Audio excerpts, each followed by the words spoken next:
環境部推動社區綠能厝頂計劃，在宜蘭一間長照中心設太陽能的系統，來當作是一個示範點。環境部嘛正積極要來培養女性學員，讓因加入綠能的產業。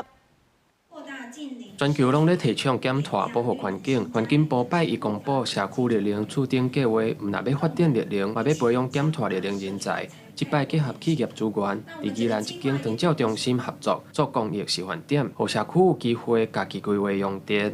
有一天晚上停電了，然後我們的發電機又沒辦法發電的時候，那怎麼辦？太陽能又有一個儲能，因為在我們長照機構最重要的就是24小時的維生器材，尤其在抽痰這一塊。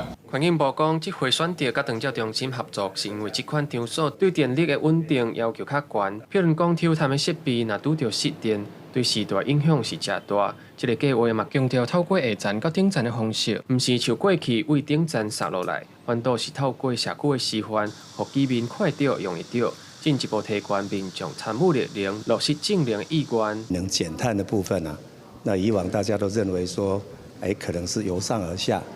能源能夠在弱勢地區，在韌性方面得到加強，而且由企業這邊來投入。那太陽能厝頂計劃甲建置做這道的過去，攏是男性佔多數。環境部這擺社區綠能厝頂計劃，透過提供托育的服務，支持女性，佮有照顧家庭需求的人，有機會加入這道。而且為去年9月開始，計劃已經培訓64個學員，女性佔62.5%，弱勢背景的學員嘛有34%。唔望綠能產業沒有任何的族群，互人鬧搞起。記者吳正陽、謝桂玲台北報道。